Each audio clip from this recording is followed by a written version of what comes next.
Theorem 1 सीरेट-फर्नेट formula. यहाँ पे हम सीरेट-फर्नेट फार्मूला लगा के इसको सॉल्व करेंगे। कैसे, हमें इसमें टी एन और बी गिवन है।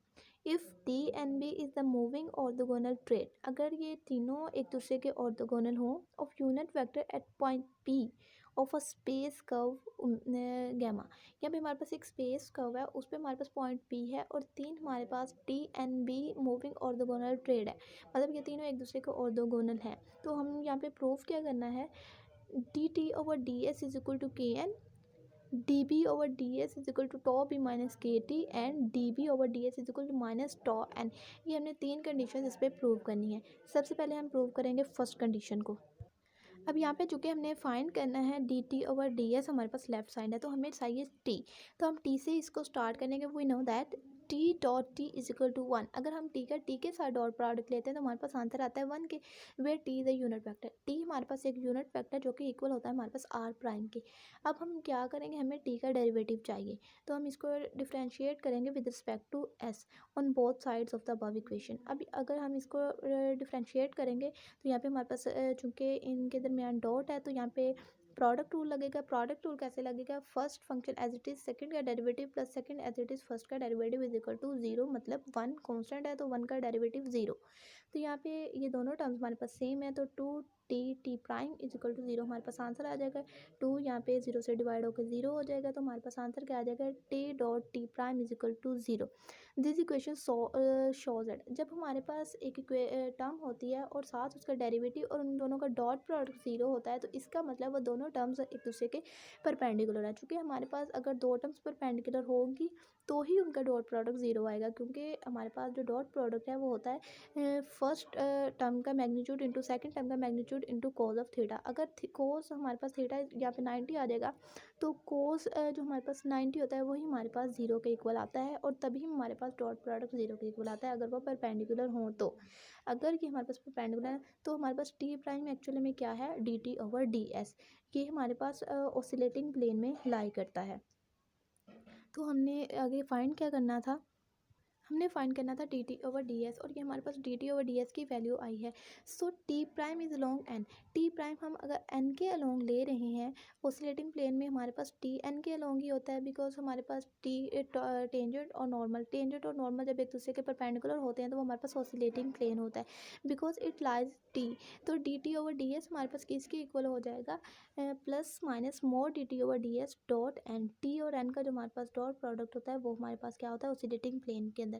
तो चूंकि ना तो हमारे पास नॉर्मल कभी भी नेगेटिव हो सकता है और ना ही टेंजेंट, तो इसलिए हम यहाँ पे माइनस वाली टर्म को सेपरेट करेंगे और पॉजिटिव वाली को ले लेंगे, बिकॉज नॉर्मल हमारे पास कभी भी नेगेटिव नहीं होता। तो हमारे पास d T over D s actually में हमारे पास क्या होता है, curvature. D T over D S हमारे पास है rate of arc rate, tangent हमारे पास क्या होता है, टेंजेंट का जो रेट ऑफ डिस्टेंस होता है वो हमारे पास कर्वेचर के इक्वल होता है जो कि के है। तो यहाँ पे हमारे पास जो d T over D S है वो के के इक्वल है, तो के हमारे पास हम इसको एन की डायरेक्शन में ले रहे हैं, तो टी प्राइम को हम लिखेंगे is equal to k N. यहाँ पे एन हमारे पास डायरेक्शन को शो कर रहा है, हैंस प्रूव यही हमने प्रूव करना था, जो हमारे पास t prime d T over D S है वो इक्वल आ जाता है के एन के। अब हम सेकेंड वाले को प्रूव करते हैं। सेकेंड वाला क्या है, D N over D S is equal to T B minus के टी। यहाँ पे हम ले रहे हैं सबसे पहले एन से स्टार्ट। एन हमारे पास किसके इक्वल होता है, बी क्रॉस टी के। अब हम इसको डिफ्रेंशिएट करेंगे विद रिस्पेक्ट टू एस। यहाँ पे भी हमारे पास प्रोडक्ट रूल लग जाएगा, प्रोडक्ट रूल लगेगा तो आंसर आ जाएगा b d T over D s plus t d B over D s. और यहाँ पे हमारे पास जो d T over D S है वो के एन है, जो कि हमने ऊपर प्रूफ किया है। तो यहाँ पे हम उसकी वैल्यू पुट कर देंगे। वैल्यू पुट करने के बाद के कॉन्स्टेंट निकालें, बाहर निकालें तो बी क्रॉस एन। अब एन क्रॉस बी हमारे पास इक्वल होता है 1 के, लेकिन यहाँ पे बी क्रॉस एन है तो इसकी जगह हम -1 पुट करेंगे। यहाँ पे हमारे पास एन क्रॉस टी बी के इक्वल होता है, अगर हमारे पास टी क्रॉस है ना तो यहाँ पे माइनस बी पुट करेंगे ना। अब हम इसमें वैल्यूज़ पुट करेंगे। वैल्यूज़ पुट करने के बाद हमारे पास जो आंसर आएगा वो आएगा D N over D S is equal to K minus T minus tau minus B. अब यहाँ से हम सिंप्लीफाई करेंगे, सिंप्लीफाई करने के बाद माइनस माइनस प्लस हो जाएगा, प्लस वाली टर्म पहले आ जाएगी, माइनस वाली बाद में आ जाएगी। तो हैंस प्रूफ यही हमने प्रूव करना था कि हमारे पास जो D N by D S है वो टॉ बी माइनस के टी के इक्वल होता है। अब हम यहाँ से थर्ड इसकी जो कंडीशन है वो प्रूव करेंगे। थर्ड इक्वेशन हमारे पास क्या था, D B over D S is equal to minus tau N हमने प्रूव करना है। तो यहाँ पे बी है तो बी से स्टार्ट लेंगे, B dot B is equal to 1, B का बी के साथ डॉट प्रोडक्ट लेते हैं तो वो हमारे पास 1 आता है। डिफ्रेंशिएट अबव इक्वेशन, क्योंकि यहाँ से हमें पता चलता है कि बी डॉट बी ले रहे हैं तो इसका मतलब ये दोनों एक दूसरे के पैरेलल होंगे तो डॉट प्रोडक्ट 1 के इक्वल आ जाएगा। अब हम विद रिस्पेक्ट टू एस इसका डिफ्रेंशिएट करते हैं, यहाँ पे भी हमारे पास प्रोडक्ट रूल लग जाएगा, प्रोडक्ट रूल दोनों टर्म सेम है तो 2b b prime is equal to 0 के आ जाएगा और 2 हमारे पास डिवाइड होकर 0 बन जाएगा, b prime is equal to 0 हमारे पास आंसर आ जाएगा। अब यहाँ पे अगर इन दोनों का डॉट प्रोडक्ट हमारे पास इक्वल 0 है कि 0 के है तो इसका मतलब ये दोनों भी एक दूसरे के परपेंडिकुलर है। अगर ये दोनों एक दूसरे के परपेंडिकुलर हैं तो अगर हम b का डॉट t के साथ लेते हैं, t प्राइम के साथ, तो वो हमारे पास इक्वल आएगा 0 के, बिकॉज b और t हमारे पास दोनों के पैरेलल नहीं होते, ये हमारे पास एक दूसरे के परपेंडिकुलर होते हैं। अगर ये दोनों एक दूसरे के परपेंडिकुलर होते हैं तो इनका हमारे पास डॉट प्रोडक्ट के इक्वल आ जाएगा 0 के। अब हम इसको डिफ्रेंशिएट करेंगे विद रिस्पेक्ट टू एस। अब बी डॉट टी को हम जब with respect to s differentiate करेंगे तो इस पर भी प्रोडक्ट रूल लग जाएगा, b as it is t का derivative, t as it is b का डेरिवेटिव इज इक्वल टू 0।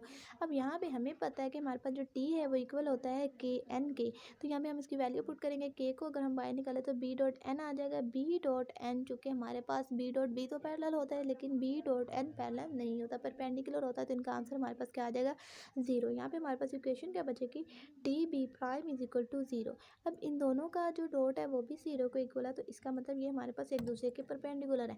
अगर ये एक दूसरे के परपेंडिकुलर है हमारे पास टी और बी, तो जो बी प्राइम होगा वो क्या टी के क्या होगा पैरेलल, क्योंकि बी जो है वो टी के परपेंडिकुलर है और बी प्राइम जो होगा वो पैरेलल होगा, टी क्रॉस बी। अगर पैरेलल है तो उनका क्रॉस लेंगे, T cross B, T cross B हमारे पास किसके इक्वल आ जाएगा, बी प्राइम के। तो यहाँ से चूँकि हमारे पास जो टी क्रॉस बी है वो माइनस एन की इक्वल आ जाएगा, बिकॉज बी क्रॉस टी तो एन के इक्वल होता है, यहाँ पे T cross B anticlockwise direction है तो इसलिए हमारे पास इसके साथ क्या आ जाएगा, माइनस एन हमारे पास यहाँ पे डायरेक्शन को शो कर रहा है और टी हमारे पास मैग्नीट्यूड है, तो ये ऑपोजिट डायरेक्शन में था इसलिए यहाँ पे हमारे पास इसके साथ माइनस आया।